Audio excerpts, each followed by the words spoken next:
ஓம் முருகா போற்றி போற்றி. என் அன்பு குழந்தையை, உன்னிடம் உன் திருச்செந்தூர் முருகன் பேச வந்துள்ளேன். தங்கமே, தோப்போடு இருக்கும் தென்னையை விட தனியாக நிற்கும் ஆலமரத்திற்கு வலிமை அதிகம்தானே? தண்ணீர் ஊற்றி வளர்க்கும் தென்னை ஊருக்கு உபயோகம். தானாக வளர்ந்த ஆலமரத்தை வரம் கேட்டு ஊரே சுற்றும். தானாக வளர்ந்து தனித்திமிரோடு நின்று விடு. வெற்றியோடு வாழ்ந்து விடுவாய். நினைத்த காரியத்தை சாதித்து விடுவாய். உன் திறமையை எப்போதும் எங்கும் செலவழிக்க தயங்காதே. எவ்வளவு உன் திறமை ஒரு இடத்தில் வெளிப்படுகிறதோ அதை பொறுத்தே உனக்கான அங்கீகாரம் தரப்படும், பாராட்டும் பெறப்படும். உழைப்பதை ஒருபோதும் நிறுத்திவிடாதே. ஏன்னா உழைப்பு மட்டும்தான், உன் உழைப்பு மட்டும்தான் உன் மரியாதையை அடுத்தவர்களிடம் உயர்த்தி காட்டும். தேவையில்லாதவர்களிடம் நீ யார் என்பதை நிரூபிக்க வேண்டாம். தகுதியற்றவர்களிடம் நீ யார் என்பதை நிரூபிக்க வேண்டாம். அதுதான் உன் புத்திசாலித்தனம். உன்னிடம் என்ன இருக்கிறதோ அதற்கு நன்றியோடு இரு. ஏன்னா பலர் எதுவுமே இல்லாமல் வாழ்க்கையை இங்கு கழித்து கொண்டிருக்கிறார்கள். நீ முருகனின் பிள்ளை, திருச்செந்தூர் முருகனின் பிள்ளை. என்னை நம்பித்தானே என்னிடம் வேண்டிக் கொண்டிருக்கிறாய். நான் உனக்கு செய்வேன் என்று உனக்கு தெரியும் தானே, நம்புகிறாய் தானே? பின்னென்ன? நான் சொல்வதை கேள். நீ என் பிள்ளை, தங்கப்பிள்ளை, செல்லப்பிள்ளை. நான் சொல்வதையெல்லாம் கேட்டுவிடு. உன் வாழ்க்கையில் எந்த பிரச்சனையும் ஏற்படாது. உன் கவலைகள் ஓடிவிடும். நீ வெற்றி பெறும்போது நீ யார் என்று உன் சொந்தங்கள் புரிந்து கொள்ளும். அதே நேரத்தில் நீ தோல்வி அடையும் போது யார் உன் சொந்தங்கள் என்பதை நீ அறிந்து கொள்வாய். யோசிச்சுப்பார். பச்சோந்தி கூட பெரும் பொறாமைப்படுகிறது. மனிதர்களின் மனமாற்றத்தை பார்த்து பச்சோந்தி கூட பொறாமைப்படுகிறது. ஒன்று தெரியுமா? வருவது வரட்டும், போவது போகட்டும் என்று இருந்தால் உனக்கு நிம்மதி நிச்சயமாக கிடைக்கும். ஏன்னா நோயும் கடனும் இல்லாதவரின் தூக்கம் இங்கு மிகவும் சுகமானது. செய்யும் செயலில் முழு கவனம் செலுத்திவிடும். அடுத்தவரை பற்றிய எண்ணமே உனக்கு இருக்காது, மனமும் நாடாது. நான் சொல்வதை கேள். இன்றைய நாளை துவங்கப் போகிறாய். சிறப்பான யோசனையோடு தொடங்கிவிடு. நேற்றைய நாளின் கவலைகளோடு தொடங்காதே. தயவு செய்து நேற்று விட இன்று சிறப்பாக இருக்கும் உன் மனதில் நினைக்கணும், நம்பணும். அப்பத்தான் இன்றைய வாழ்வோடு நாளைய வாழ்வும் உனக்கு மிகச்சிறப்பாக இருக்கும். இந்த நம்பிக்கையோடு தொடங்கிவிடு இந்த அழகான நாளை. பனியைப் போல உன் மனதை மூடிக்கொண்டு வாட்டிக்கொண்டு இருந்த கசங்கள் எல்லாம் இனி சூரியனை கண்டு விலகுவது போல உன்னிடம் இருந்து விலகப் போகிறது. உன் மனதில் உள்ள கசங்கள் எல்லாம் உன்னை மூழ்கடித்து உன்னை நீயாகவே நகரவிடாமல் செய்துவிட்டது. நீயும் யாரோ எவரோ போல் நடந்து கொண்டிருந்தாய். ஏனோ தானோ என்று உன் வாழ்க்கை சென்று கொண்டிருந்தது. கவலைப்படாது. இப்படிப்பட்ட இக்கட்டான சூழ்நிலையிலிருந்து நீ வெளியே வரப்போகிறாய். நீ எதுவாக ஆக வேண்டும் என்று நினைத்தாயோ அதுவாகவே மாறப்போகிறாய். உன் வாழ்க்கையில் எத்தனை இன்பங்களை அனுபவிக்கிற போகிறாய் என்று தெரியுமா? யோசிச்சுப்பார்.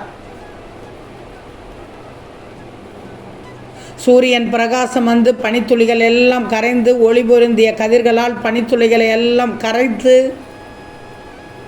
வெளிச்சமான கதிர்களால் அதையெல்லாம் விலக்கிவிட்டு பிரகாசத்திற்கு இந்த உலகத்திற்கு தருவது போல உன் மனதில் இருக்கும் அத்தனை கசங்களையும் நீக்கிவிட்டது. நிம்மதியானது ஒரு சந்தோஷமான வாழ்க்கை உனக்கு அமைத்து தரப்போகிறது.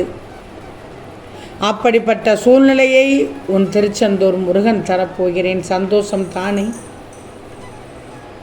இனி அனுபவிக்கப் போகிறது அனைத்தும் இன்பங்கள் தான். அவ்வளவையும் அனுபவிக்கப் போகிறாய், இன்பங்கள் அனைத்தையும். இப்போது உன் மனம் பக்குவப்பட்டு விட்டது. சோதனையை தாண்டி வந்து விட்டாய் அல்லவா? இப்போதெல்லாம் நீ யார் சொல்லையும் கேட்பதில்லை. பெருமைப்படுகிறேன். யார் கோபப்படுத்தினாலும் நீ கோபப்படுவதில்லை, சந்தோஷப்படுகிறேன். அனைவரும் மெச்ச வாழ்ந்து கொண்டிருக்கிறாய். சந்தோஷம் தங்கமே. எல்லாவற்றையும் புரிந்து கொண்டாய். அதனால் தான் பக்குவம் கிடைத்து விட்டது. பக்குவத்தை உன் முருகன் நான் தான் உனக்கு கொடுத்திருக்கிறேன். நீயும் பலன்களை முழுவதும் அடைந்து விடப் போகிறாய். கசப்பான நிகழ்வுகளை எல்லாம் தூக்கி எறிந்து விட்டாய். நடப்பது நடந்து கொண்டேதான் இருக்கும் என்று தெல்ல தெளிவ உணர்ந்து விட்டாய். பின்னென்ன, எந்த மாற்றமும் இல்லை என்று நீ நம்பாதே. மாற்றங்கள் நிறைய காத்து கொண்டிருக்கிறது. நல்ல மாற்றம், ஏமாற்றம் அல்ல. இந்த நேரத்தில் உன் எதிர்காலத்தை நினைத்து யோசித்துப்பார். அந்த யோசனை தான் உன் வாழ்க்கையே மாற்றப் போகிறது. முருகனின் பிள்ளை என்ற பெருமையை நீ பெற்றுவிட்டாய்.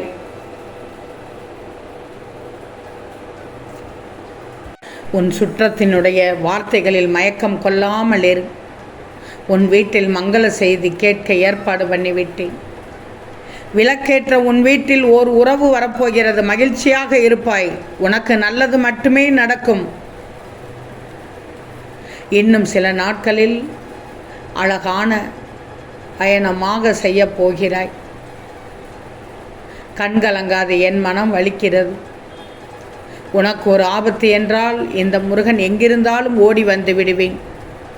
உன் வாழ்க்கையில் உனக்கான வாய்ப்பினை எடுத்து ஏற்படுத்தி தந்து விடுவேன். கிடைக்கப் போகும் வாய்ப்புகளை தவற விட்டு விடாதே. உன் வாழ்க்கையின் அத்தியாயம் அதிசயமாக இருக்கப் போகிறது.